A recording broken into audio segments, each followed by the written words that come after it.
벌써 11월 둘째 주일입니다. 시간이 참 빨리 가죠. 그죠? 조나선 레빈 감독의 50대 50이라는 영화가 있습니다. 혹시 보신 분 계십니까? 이 영화 속의 주인공 애덤은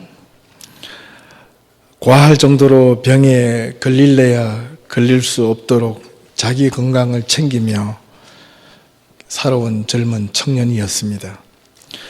꾸준히 운동하는 것은 물론 담배나 술처럼 건강에 해로운 것은 하지 않을 뿐만 아니라 교통사고의 사망률이 높다는 이유로 그는 운전조차 하지 않으며 살았습니다. 그런데 어느 날 이 애덤이라는 주인공이 희귀 척추암이라는 병을 선고받은 후에 그의 생애 나머지는 삶의 변화를 예고하듯 전혀 하지 않았던 일들, 즉 자신이 그동안 거부하며 살았던 일들을 하나씩 경험하며 일어나는 코미디 영화입니다. 이 애덤이 병으로 인하여 생존할 확률은 50대 50. 이게 바로 영화의 제목입니다. 돌아보면 이 비단 영화 속의 주인공인 이 애덤의 이야기뿐만 아니라 모든 사람이 살아가는 그 인생의 전체의 어떤 하나의 단면을 이야기하는 것 같습니다. 인생의 모든 것이 어떻게 보면 50대 50 반반 인생의 확률을 가지고 우리는 오늘도 살아갑니다. 하루하루의 삶을 둘 중 하나로 선택하는 그런 삶들, 때로는 어쩔 수 없이 다가오든 때로는 우리가 힘들게 살아가거나 기쁜 마음으로 살아가거나 우리가 살거나 또는 죽거나 변하거나 변하지 않거나 하루의 삶을 긍정적인 마음으로 살아가거나 아니면 매사에 자기 마음에 들지 않는다고 부정적인 마음을 가지며 살아가거나 둘 중 하나입니다. 이 영화 속 주인공 애덤은 자신이 이렇게 살아가면 질병도 없고 오직 건강하기만 살아갈 것이라는 그런 100%의 확신을 가지고 살아갔는데 그만 자신의 삶 앞에 뜻하지 않게 50대 50이라는 이 변수가 주어지는 순간 자신이 그동안의 인생의 반대편에 서 있었던 그 나머지 50%를 하나씩 새롭게 경험하며 새로운 삶을 살아간다는 내용입니다. 아마 이 애덤은 병에 걸리지 않았더라면 결코 그는 경험할 수 없었던 그런 일들, 오히려 병을 얻었기 때문에 하나씩 새로운 경험을 할 수 있게 되는데 무엇보다도 그가 가장 무서워했던, 죽기 싫어서 회피했던 운전까지도 조금씩 해가며 자신이 두려워했던, 거부하고 부정했던 것들을 하나씩 극복해가며 진정한 인생의 소중함을 또 의미를 깨달아가는 영화입니다. 이 애덤은 그에게 어려운 병이 생기지 않았다면 결코 그의 나머지의 반을 그의 삶의 반을 경험하지 못하고 오직 자기가 살아왔던 그 삶만 전부라고 생각하며 살았을 것입니다. 그는 그에게 전혀 일어나서도 안 되었고 일어나지 않을 것이라 믿었던 병을 얻으며 오히려 그 병을 통하여 그런 새로운 삶을 경험하고 자신이 그토록 싫어했고 잘못되었다고 생각했던 것들이 얼마나 부질없었고 또 잘못되었는가를 알아가며 자신의 생애의 또 다른 건너편에 다른 50%가 있다는 것을 깨닫고 그는 진정한 행복을 느끼며 또 주변을 돌아보고 새롭게 살아갑니다. 이처럼 우리들의 삶도 우리가 마냥 우리가 옳다고 생각하는 것이 우리의 삶의 50%밖에 되지 않는다면 우리는 나머지 50%를 한번 경험할 필요가 있습니다. 그래야 우리의 인생에 진정한 의미가 있기 때문입니다. 신앙도 마찬가지라고 생각합니다. 내가 전부라고 생각하였던 이 신앙, 그것이 만약 자기 인생에 하나님이 보시기에 50%밖에 되지 않았다면, 50%밖에 되지 않는데 자기의 신앙이 전부라고 생각하였다면, 한번 우리 자신을 나머지 50%가 있음에도 불구하고 그것을 거부하며 만약에 산다면 우리의 입장이 아니라 하나님 입장에서 보실 때 얼마나 안타까울까, 그런 생각을 해보게 됩니다. 단지 자기가 알고 있는 신앙과 삶의 50%가 전부가 아니라 다른 신앙의 50%가 있다는 것을 경험함으로 진정한 100%의 신앙을 갖고 살아갈 수 있는 우리 예담 성도님들이 다 될 수 있기를 바랍니다. 돌아보면 인생은 어차피 50대 50인 것 같습니다. 잘 되거나 잘 되지 않거나. 모든 사람들이 인생을 마지막에 끝낼 때 어떤 사람은 잘 살았다, 어떤 사람은 잘 못 살았다. 그런데 대부분 사람들이 자기가 인생의 마지막 끝낼 때 대충 살았다라고 하는 사람들은 거의 없습니다. 스스로가 잘 살았다고 말하거나 내 삶을 잘못 살았다라고 이야기하거나. 하나님을 믿는 것도 50대 50의 확률이 있습니다. 잘 믿거나 잘 못 믿거나, 제대로 믿거나 제대로 못 믿거나. 하나님은 우리들에게 이 세상을 살아가면서 믿음 반, 세상 반, 이런 것을 요구하지는 않습니다. 믿음을 바르게 알면 세상을 바르게 알 수 있고, 세상을 바르게 알고 살아가는 사람은 믿음을 바르게 갖고 있기 때문에 세상을 바르게 살아갈 수가 있는 겁니다. 오늘 누가복음 본문 5장으로 한번 돌아와 보겠습니다. 게네사렛 호숫가에서 예수님께서 찾아오셨습니다. 갈릴리 호수의 한편이었습니다. 그 호숫가에는 배가 두 척이 있었습니다. 그리고 그 어부들이 배에서 내려 그물을 손질하고 있었고, 예수님께서 훗날 예수님의 수제자가 될 수 있었던 시몬 베드로의 배에 오르셔서 사람들에게 하나님의 말씀을 가르치신 후에 그에게 말씀하셨습니다. 깊은 데로 가서 그물을 내려 고기를 잡으라, 이렇게 말씀하셨습니다. 시몬이 대답합니다.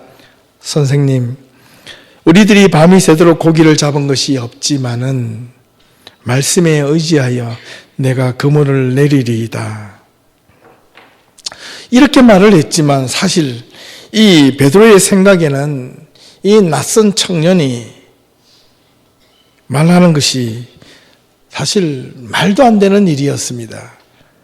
왜냐하면 베드로는 예수님이 그 당시 누구인지도 몰랐기 때문이었을 뿐만 아니라 그 낯선 남자가 자기 배에 올라와서 어떤 사람들을 모아놓고 여러 가지 이야기를 마치고 느닷없이 자기 보고 깊은 데로 가서 그물을 내려보라, 이렇게 이야기를 한 겁니다.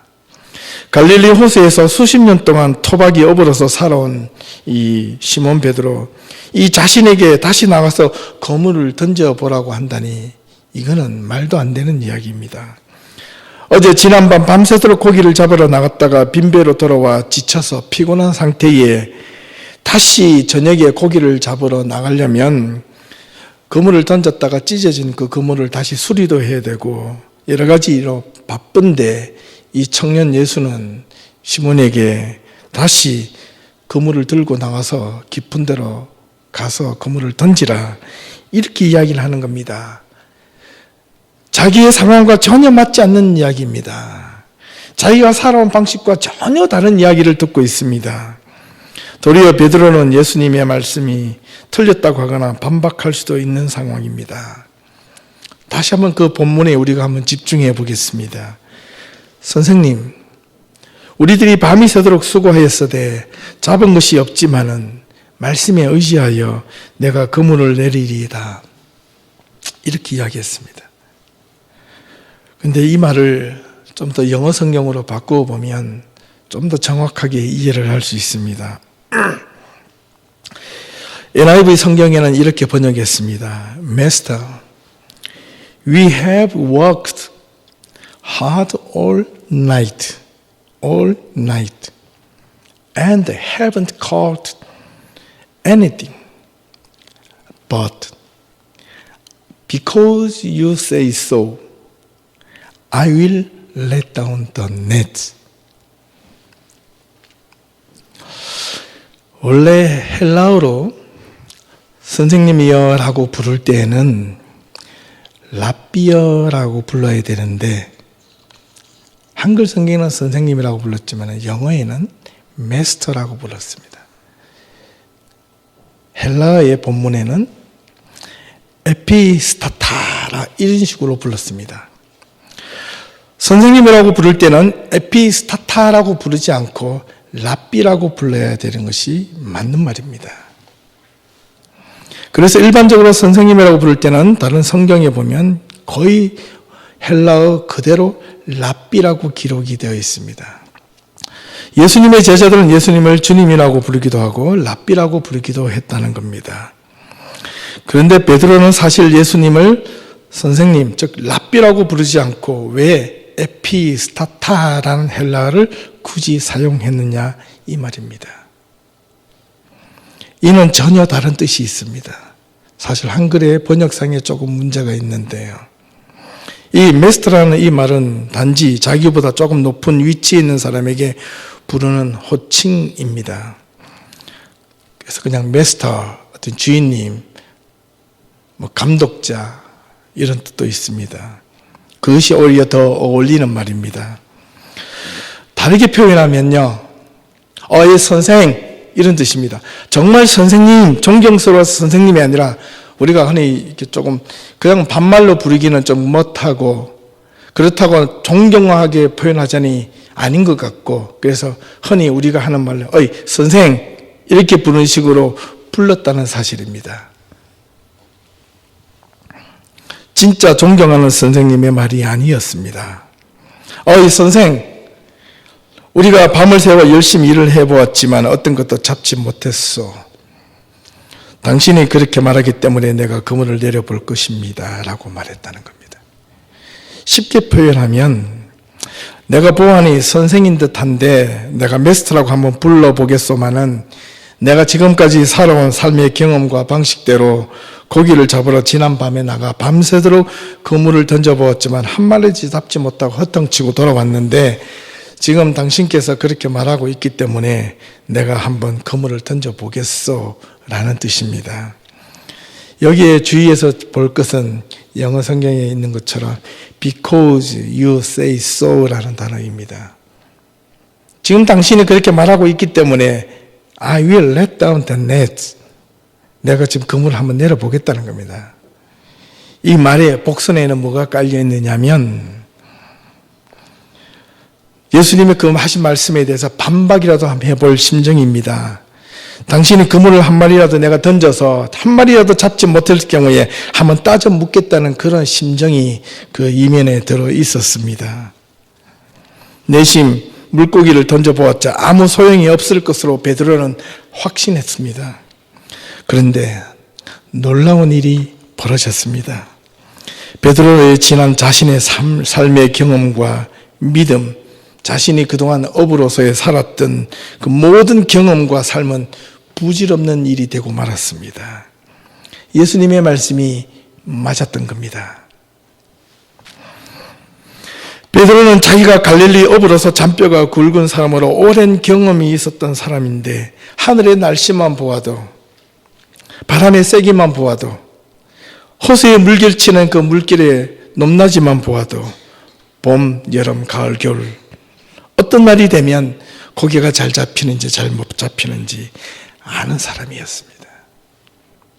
밤에 잡는 것이 고기를 많이 잡을 수 있는지 낮에 잡는 것이 고기를 많이 잡을 수 있는지 수십 년의 경험을 통하여 잘 알고 있는 사람이었습니다. 그런데 어떤 낯선 청년이 찾아와서 그물을 던지라. 여러분 생각해 보십시오. 말이나 되는 소리입니까? 그는 지금 예수님 보고 지금 아니 무슨 말을 하는 것이요? 당신이 나보다 이 지역에서 더 잘 안단 말입니까? 라고 따져 물을 수도 있지만 그러나 내심 불쾌한 심정으로 Because you say so. 그대께서 그렇게 말하고 있기 때문에 내가 한번 해볼겠다라는 겁니다. 반대로 말하면 안 되면 당신에게 망신을 주겠다는 그런 이면의 마음도 품어 있었던 겁니다. 그런데 베드로의 생각과 계획들은 달리 놀라운 일이 벌어졌습니다. 그물을 던졌는데 그물을 가득 잡고 자기가 혼자 그물을 들어 올릴 수 없을 정도로 많이 잡았습니다.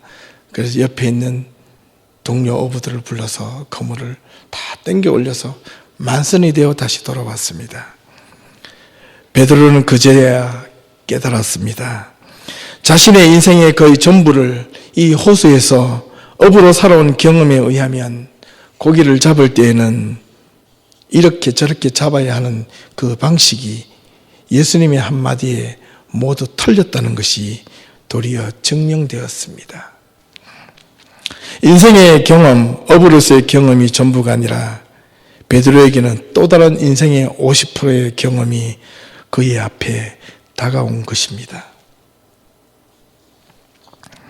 그에게 예수님의 말씀으로 인하여 물고기를 가득 잡혔던 전혀 다른 경험을 하게 된 것을 알았을 때 베드로는 이렇게 말을 할 수도 있었을 것입니다. 감사합니다, 선생님. 선생님이 아니었다면 어제 저녁 오늘 모든 나의 일이 헛수고가 될 뻔했군요.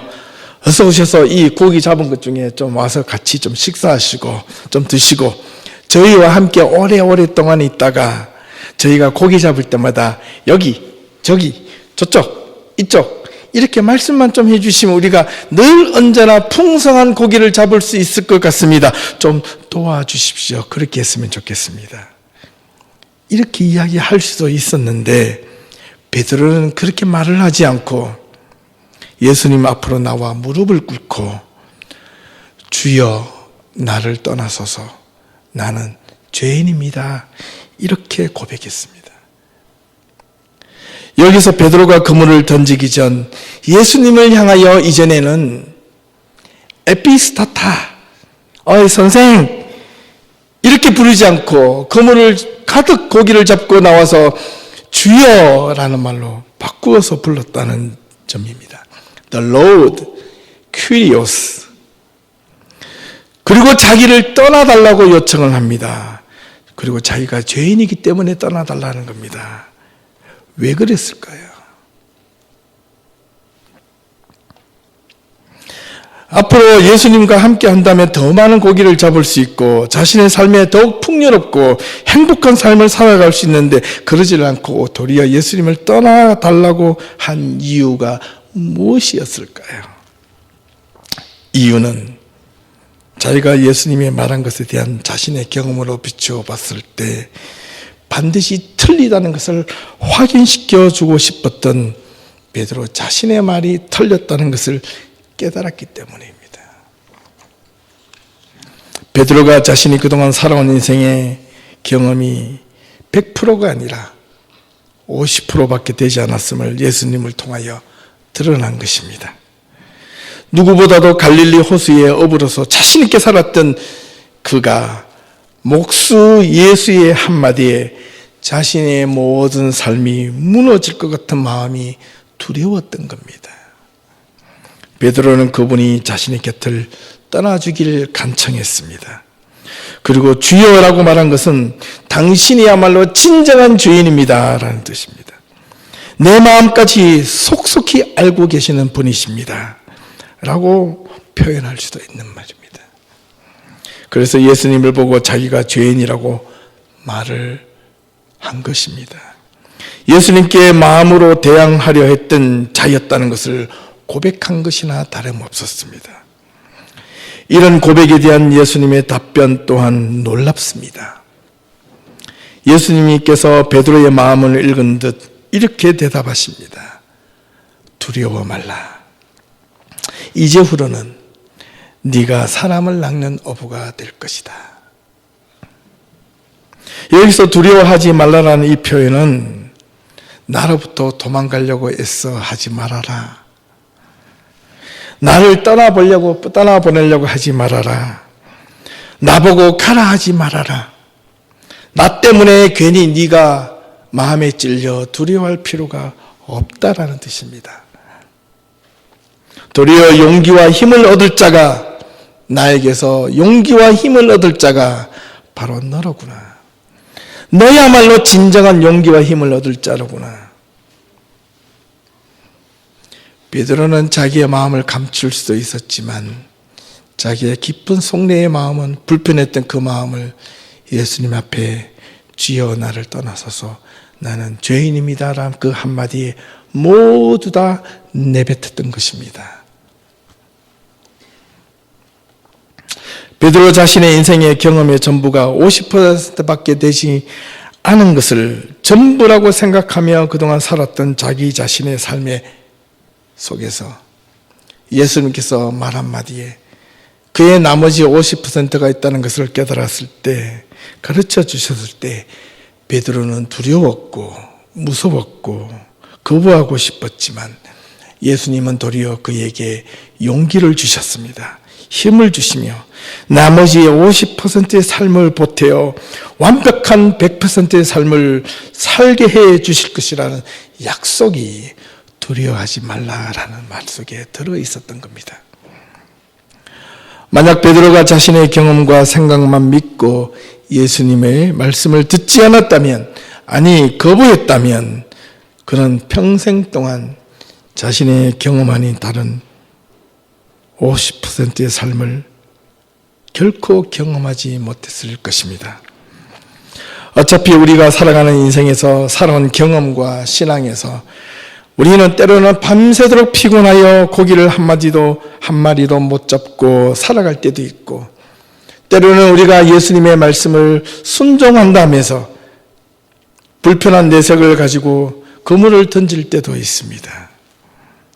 우리가 삶 속에 경험적으로나 신앙적으로 이해되거나 내가 경험되어진 말이 아니라 말도 안 되는 말이 들려왔을 때 우리는 가끔은 우리의 나머지에 우리가 모르는 50%가 있다는 것을 알고 그 50%를 위하여 우리는 때로는 기꺼이 아니라 하지 말고 하나님의 말씀 앞에 순종하는 삶이 필요합니다.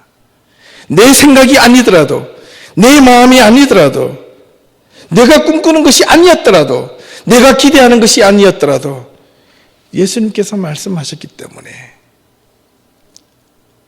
때로는 그 마음이 불편해도,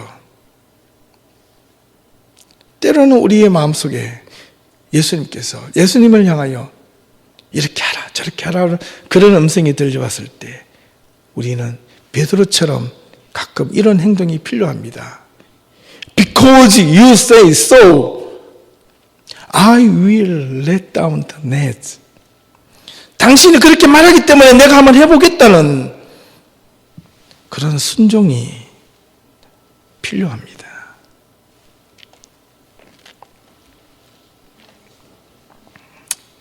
그때 그 순간 결코 내 경험으로, 내가 살아온 삶의 방식으로 이렇게 될 것만 같았던 그 모든 것에서 벗어나서 나의 나머지 50%의 또 다른 새로운 경험이 여러분 앞에 다가설 것입니다. 한번 믿음으로 순종하며 여러분의 인생의 그물을, 삶의 그물을 주님의 말씀에 의지하여 한번 내려보시지 않겠습니까? 베드로는 예수님의 생각이 틀렸다는 것을 증명해 보이기 위해 던졌던 그 그물이 자신의 생각이 틀렸다는 것이 결론이 났고, 예수님의 말씀에 옳았다는 것과 더불어 자기 자신의 삶의 두려움과 부끄러움을 감추지 않고 주님 앞에 내놓았을 때 베드로는 예수님의 말씀대로 사람을 낚는 가장 귀한 어부가 제2의 인생을 살 수 있었습니다.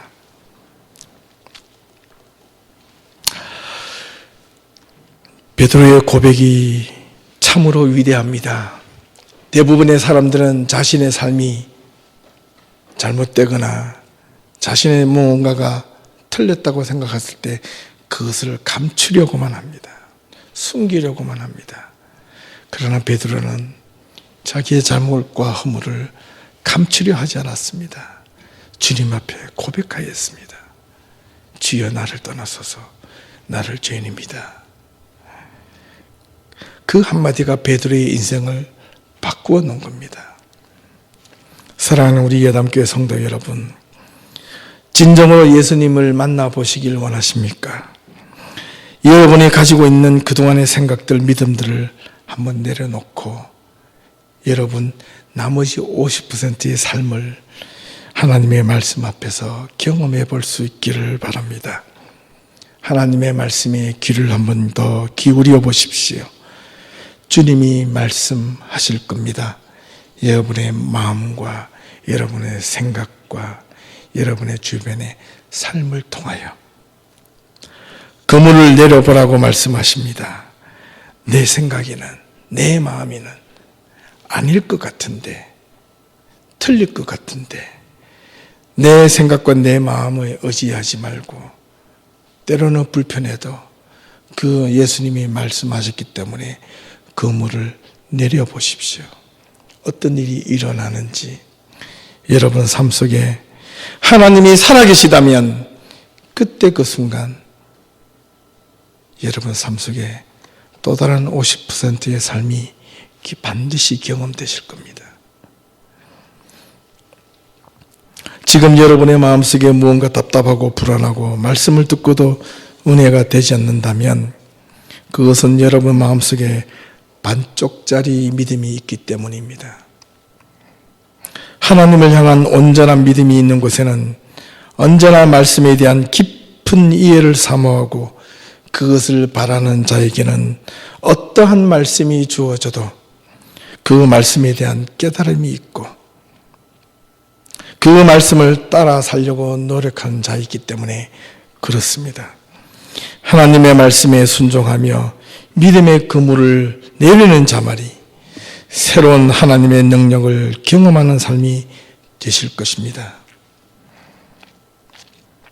여러분 마음에 여러분의 생각에 맞다가 아니라 하나님의 말씀에 집중해 보실 수 있기를 바랍니다. 그물을 내리는데 주저하지 마십시오. 여러분의 생각이 맞지 않더라도 예수님이 말씀하셨기 때문에 그물을 한번 내려보겠다는 심정으로 여러분의 삶의 그물을 여러분 인생의 깊은 바닷속으로 던져볼 수 있기를 바랍니다. 우리 주님 예수님께서는 우리 여러분들에게 교회를 통하여 여러분의 삶을 통하여 여러분의 개개인의 믿음을 통하여 말씀 앞에 순종하기를 원하십니다. 그 말씀에 순종하여 놀라운 하나님의 말씀에 대한 경험을 여러분 삶 속에서 구체적으로 나머지 50%의 귀중한 경험을 다 함께 누릴 수 있기를 주님의 이름으로 축원합니다. 기도하겠습니다.